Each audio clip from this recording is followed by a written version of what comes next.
Avant de plonger dans cette histoire incroyable, pensez à vous abonner à la chaîne et à activer la cloche. Ici, chaque récit a quelque chose à dire, et vous ne voudrez pas en manquer un seul. Amaya Brooks, 17 ans, était une adolescente noire à la peau ébène, le visage fin encadré par une chevelure de boucles serrées qu'elle portait souvent nouée, et un regard profond, paisible mais chargé d'intelligence.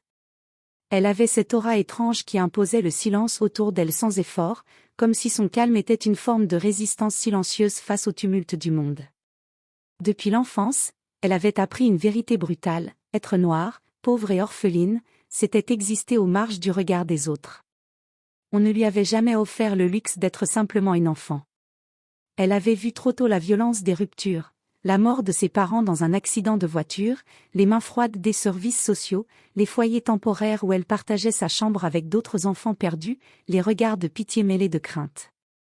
Et surtout, cette sensation constante d'être une invitée tolérée dans une société qui ne la comprenait pas et ne voulait pas faire d'efforts pour le faire. À l'âge de 12 ans, elle passait ses après-midi dans les bibliothèques municipales de Charleston, simplement pour échapper à la cacophonie des foyers d'accueil.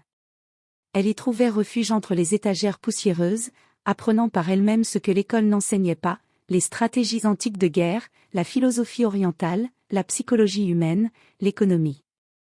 Elle lisait pour comprendre le monde, non pour y appartenir, mais pour ne plus y être à la merci des autres. C'est là qu'un jour, un vieil homme l'observa discrètement pendant plusieurs minutes. Harold Whitmore, milliardaire vieillissant, excentrique, à la réputation de misanthrope reclus, était venu à la bibliothèque sur un coup de tête nostalgique. Il s'étonna de voir cette jeune fille en guenille lire attentivement l'art de la guerre de Sun Tzu. Intrigué, il l'aborda sans cérémonie.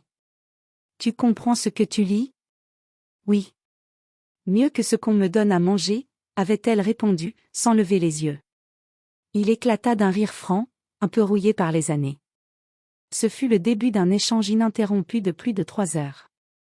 Ils parlèrent de stratégie, de solitude, d'intelligence sociale, et même de justice. Amaya lui tenait tête sans arrogance, avec une lucidité qui le déstabilisa. Elle n'essayait pas de le séduire, de l'impressionner, ni même de le convaincre de quoi que ce soit. Elle était, simplement, et c'est cela qui l'avait frappé. Cette fille ne demandait rien, mais méritait tout. Touché par cette rencontre improbable, Harold entama discrètement des démarches.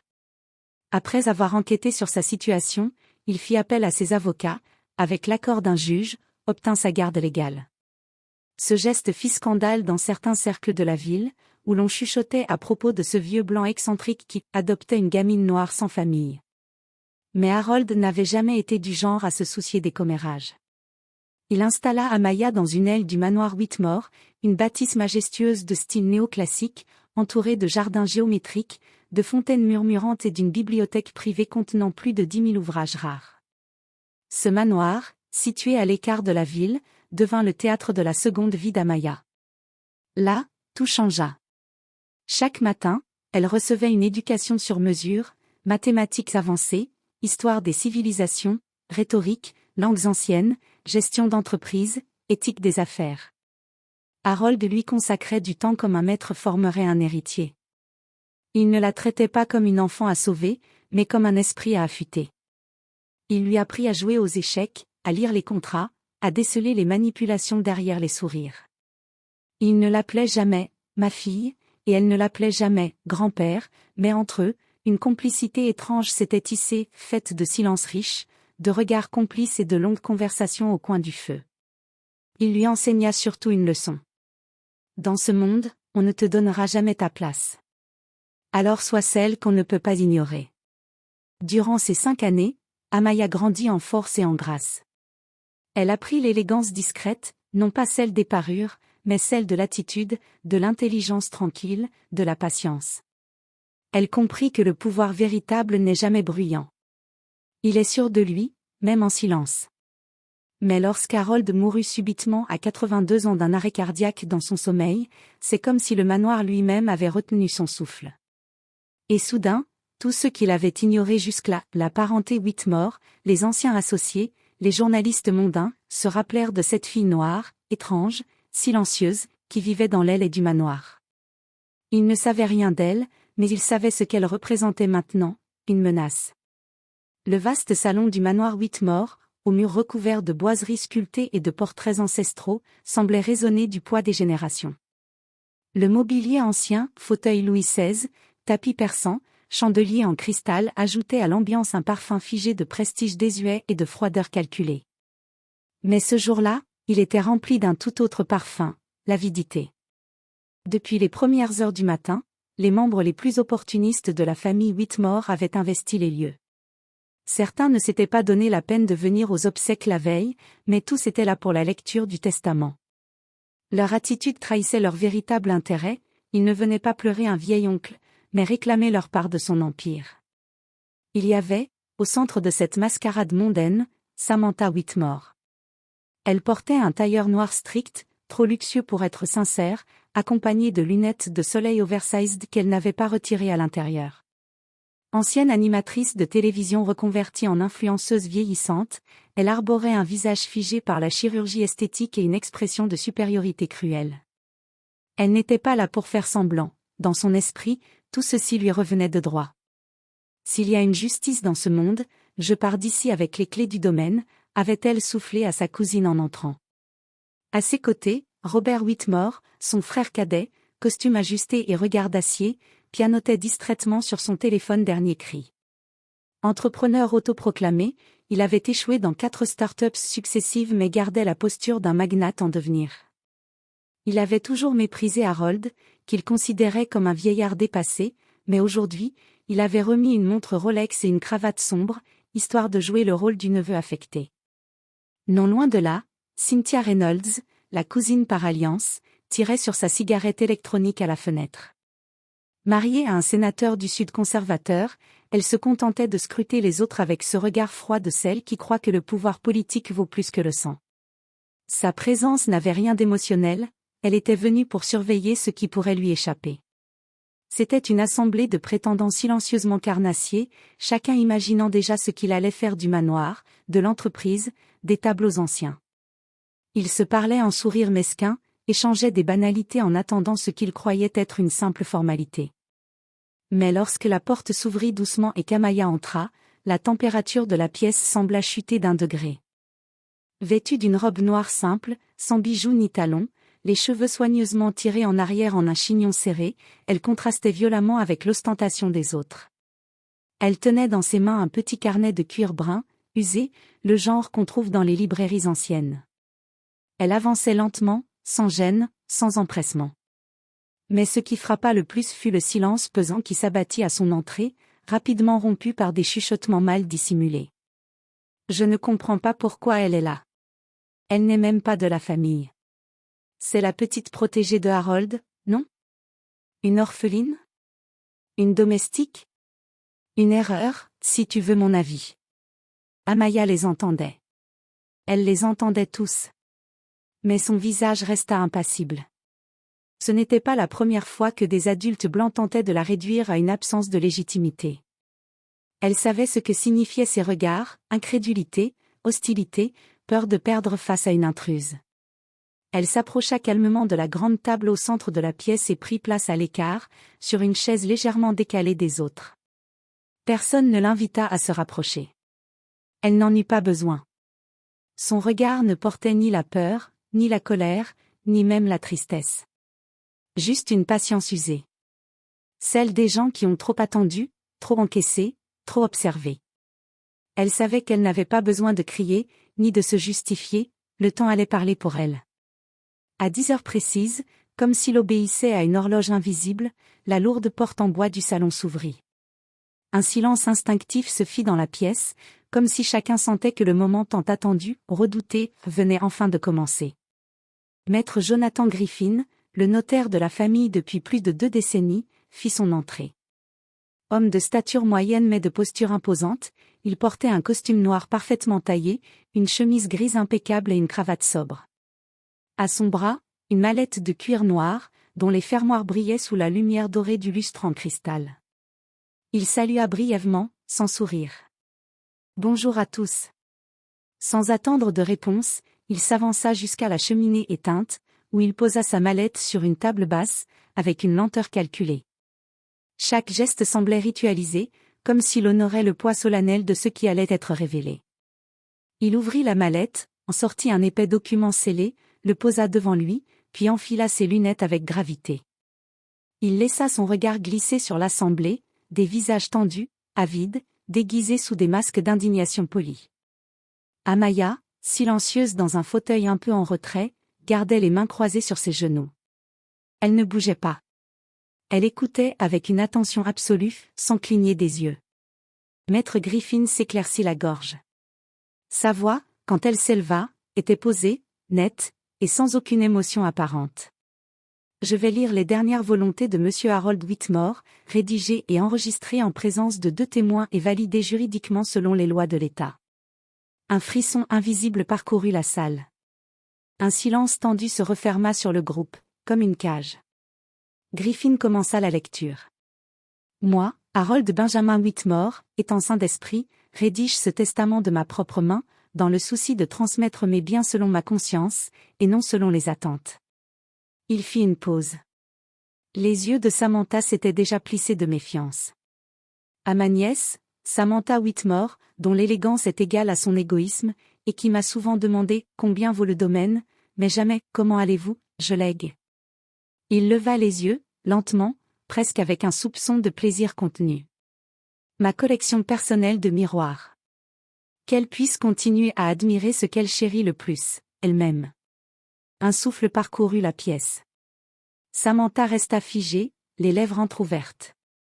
Son teint, sous le fond de teint trop clair, vira au gris. Elle tenta de rire, un rire sec, nerveux. Qu'est-ce que c'est que cette absurdité ? Mais personne ne répondit. Et surtout pas maître Griffin, qui reprit aussitôt. À mon neveu Robert Whitmore, dont l'ambition n'a d'égal que la dissimulation, et qui a tenté de me revendre des actions de ma propre entreprise, surévaluées et maquillées pour son profit personnel, je lègue. Il sortit une petite enveloppe de la mallette, marquée d'un mot à l'encre noire. Ce pli contenant une seule chose, le mot éthique. Qu'il découvre enfin ce qu'il a toujours fui. Des rires étouffés s'échappèrent d'un coin de la pièce, probablement du personnel domestique qui avait tout vu, tout entendu, sans jamais avoir pu parler. Robert, livide, ferma les poings sur ses genoux, les phalanges blanches. Son regard fusilla Griffin, puis glissa vers Amaya.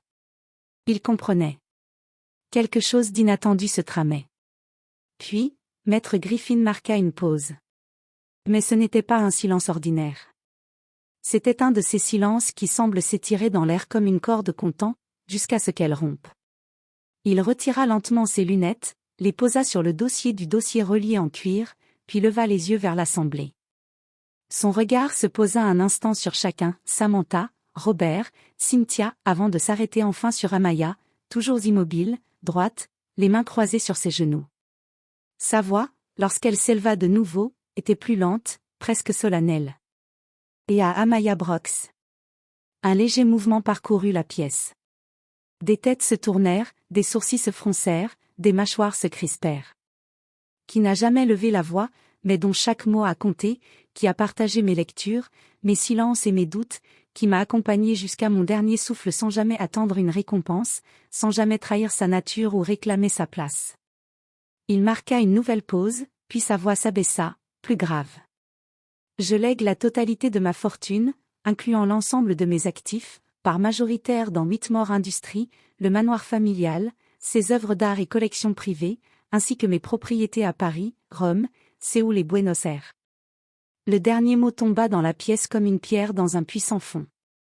Un silence épais, brutal.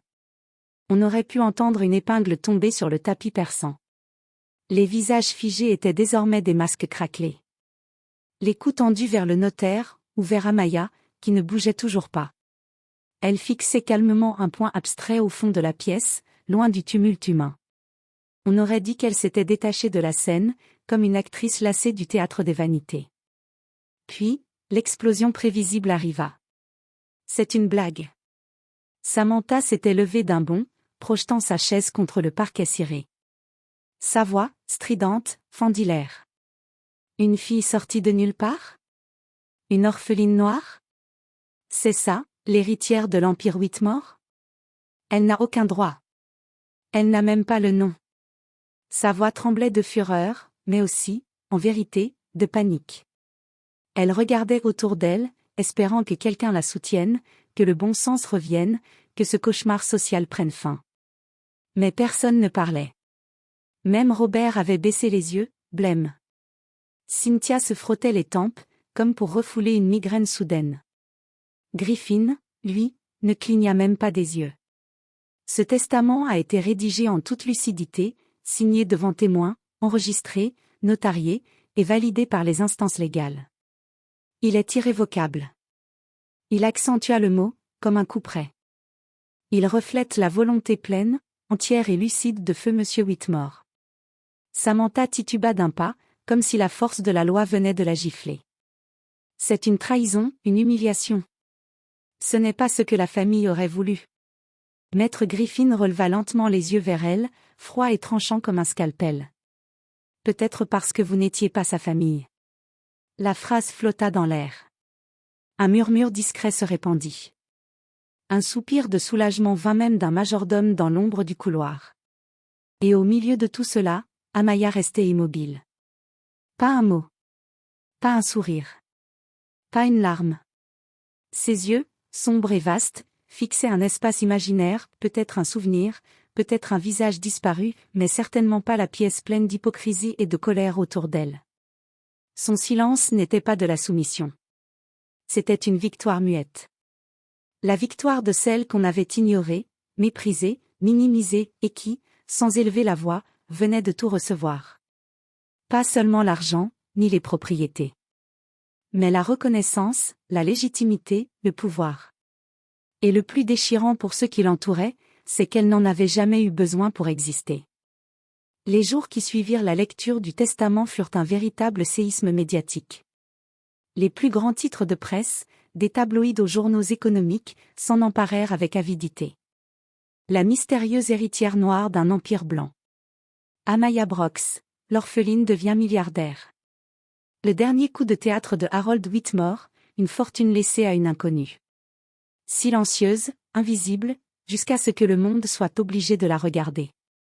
Les chaînes d'information se disputaient des images d'archives du jour de l'enterrement, où Amaya, en noir, tête baissée, marchait derrière le cercueil de Harold. Le contraste entre sa posture discrète et la flamboyance des Whitmore officiels fascinait autant qu'il dérangeait. Certains commentateurs la décrivaient comme une manipulatrice, d'autres comme une figure de rupture sociale. Les internautes, eux, prirent rapidement position. Sur les réseaux sociaux, les hashtags explosèrent. Hashtag justice pour Amaya, hashtag pas une erreur, hashtag Whitmore révolution. Pendant ce temps, Samantha Whitmore, humiliée et furieuse, tenta de se battre à la seule échelle qu'elle comprenait, publique. Elle engagea une armée d'avocats pour contester le testament, alléguant que son oncle avait été influencé par une « présence psychologique dominante », une expression codée pour éviter de dire ce qu'elle pensait réellement, qu'une jeune femme noire ne pouvait pas être l'héritière légitime d'un empire bâti par un homme blanc. Elle accorda des interviews à des talk-shows matinaux, jouant la carte de la « nièce aimante trahie », évoquant des souvenirs d'enfance édulcorés avec Harold, bien qu'elle ne l'ait pas vu depuis des années. Je pense qu'il a été manipulé. Je ne veux pas dire par qui, mais je vous laisse deviner. Mais très vite, le vent tourna. Car pour chaque phrase insinuante de Samantha, une vidéo, une photo ou un témoignage surgissait pour la contredire. Une domestique du manoir, interrogée anonymement, déclara. Samantha ? Elle n'est venue que 2 fois en 10 ans. La première, c'était pour demander une avance sur héritage. La deuxième, c'était pour organiser un shooting Instagram devant le manoir. Les internautes s'enflammèrent. Les montages satiriques se multiplièrent. Le visage figé de Samantha devint même. Elle était moquée, ridiculisée, et finalement, oubliée. Pendant ce temps, Amaya Brox, elle, refusait toute interview. Pas une apparition publique, pas un communiqué. Juste un communiqué laconique du cabinet de Maître Griffin, confirmant que la succession avait été transmise selon la loi. Et dans cette tempête médiatique, son silence devint une stratégie, un symbole d'élégance et de maîtrise. Tandis que les caméras la cherchaient, elle travaillait. Elle demanda une réunion confidentielle avec les directeurs de Whitmore Industries, dans la tour centrale du quartier d'affaires de Charleston. La plupart s'attendaient à une vente rapide, un transfert de fortune à une banque suisse, ou au minimum une prise de contrôle par un cabinet externe. Mais Amaya les surprit. Assise seule face à 10 hommes en costume, elle ouvrit un carnet de cuir, le même qu'elle tenait le jour de la lecture du testament, et leur parla calmement. Mon tuteur m'a appris qu'un empire bâti sans conscience s'effondre tôt ou tard. Je ne suis pas ici pour dilapider ce qu'il a laissé, ni pour m'acheter un yacht. Je suis ici pour redresser cette maison. À ma façon. Elle garda son regard fixé sur eux. Mon mot d'ordre sera « intégrité ». Ceux qui veulent continuer dans l'opacité sont libres de partir maintenant. 4 membres du comité exécutif démissionnèrent dans la semaine. Elle nomma des visages neufs, jeunes, compétents, issus de milieux divers. Elle demanda un audit complet des activités offshore. Elle coupa les liens avec certains partenaires douteux. Mais Amaya ne s'arrêta pas là. Elle retourna au manoir, désormais vide de ses anciens vautours, et transforma l'aile ouest, jadis fermée au public, en un centre d'éducation pour jeunes orphelins. On y trouvait des salles de lecture, des studios numériques, un jardin sensoriel, des tuteurs en résidence. L'endroit n'était pas une école, mais un lieu de reconnexion à soi, une deuxième chance. Puis, elle annonça la création de la bourse Whitmore pour l'éveil, réservée aux étudiants afro-américains souhaitant se former dans les domaines du droit, de la médecine, de l'ingénierie ou des arts. Enfin, dans une déclaration sobre, elle lança la Fondation Harold et Amaya, un projet international pour l'accès équitable au savoir, œuvrant dans les quartiers défavorisés des États-Unis, mais aussi en Haïti, au Sénégal et en Inde. Elle refusa de mettre son nom seul. Rien de ce que je suis aujourd'hui n'existe sans ce qu'il m'a transmis. Les critiques attendaient le faux pas. Il ne vint jamais. Elle était calme. Visionnaire. Silencieuse. Et redoutablement structurée. Amaya Brox, l'orpheline invisible, n'avait pas simplement hérité d'un empire. Elle l'avait transformé. Et pour la première fois, dans les tours d'acier de Charleston, le pouvoir portait le visage d'une jeune femme noire, silencieuse et droite, qui n'avait jamais demandé sa place, mais l'avait conquise sans un mot. 1 an plus tard. La grande salle du Metropolitan Museum of Art de New York brillait de 1000 feux. Des lustres étincelants se reflétaient dans les miroirs anciens, les dorures, les coupes de cristal, et les robes haute couture portées par les invités venus du monde entier. C'était la soirée annuelle de la Fondation pour l'éducation inclusive, et parmi les mécènes, philanthropes, politiciens, scientifiques, artistes et entrepreneurs rassemblés ce soir-là, un nom résonnait plus fort que tous les autres. Amaya Brox. Lorsqu'elle apparut en haut des marches qui menaient à la scène centrale, un murmure parcourut l'assemblée. Tous les regards se tournèrent vers cette jeune femme de 18 ans à peine, qui dégageait une grâce tranquille, presque surnaturelle. Elle portait une robe ivoire, longue, fluide, d'une élégance sans artifice. Ses cheveux étaient tressés en couronne, relevés avec soin et sobriété, parsemés de petites perles nacrées, comme un rappel discret de ses origines et de son ascension. Aucun bijou ostentatoire, aucun maquillage criard.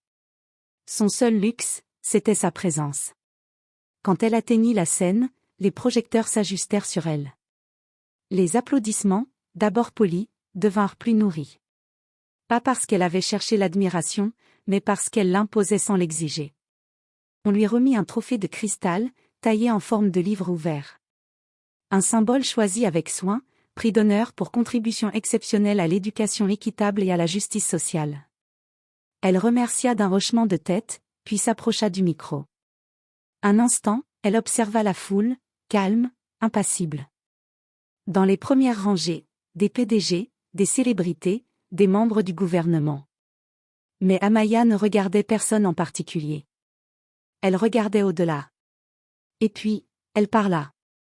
D'une voix posée, légèrement grave, étonnamment assurée pour son âge, elle dit. Je n'étais pas censée hériter de quoi que ce soit dans ce monde. Un silence s'installa. Ceux qui connaissaient son histoire comprirent immédiatement le poids de cette phrase. Pas d'un nom. Pas d'une maison. Pas d'un avenir.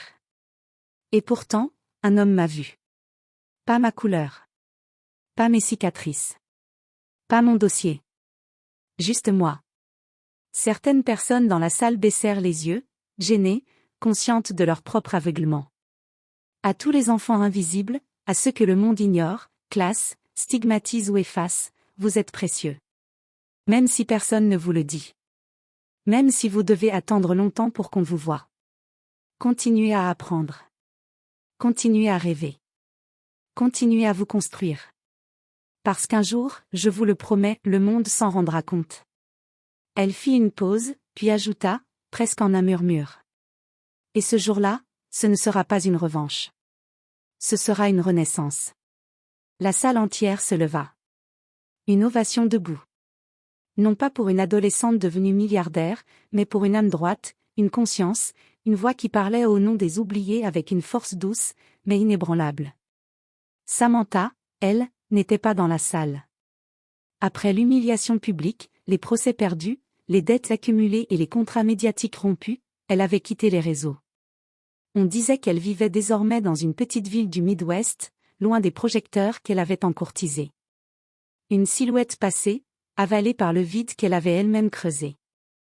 Le manoir Whitmore, lui, était méconnaissable. Les lourdes portes autrefois fermées s'ouvraient désormais chaque matin à des dizaines d'enfants orphelins, réfugiés, rescapés du système. On y entendait des rires, des pas précipités dans les couloirs, des conversations passionnées autour de livres, d'ordinateurs, de toiles, de projets. La bibliothèque, là où tout avait commencé pour Amaya, était devenue le cœur battant de la maison. Une grande fresque y avait été peinte, représentant Harold et Amaya, côte à côte, face à une mère d'enfants tendant la main vers le savoir. Et Amaya? Elle resta fidèle à elle-même. Pas de villa à Miami, pas de jet privé, pas de magazine People. Elle continua à étudier, à lire, à écrire. Elle s'entourait d'esprits brillants et d'enfants curieux. Elle parlait peu. Mais quand elle le faisait, le monde écoutait. Invisible aux yeux de ceux qui ne savent voir que le clinquant. Inoubliable pour ceux qui savent regarder au-delà des apparences.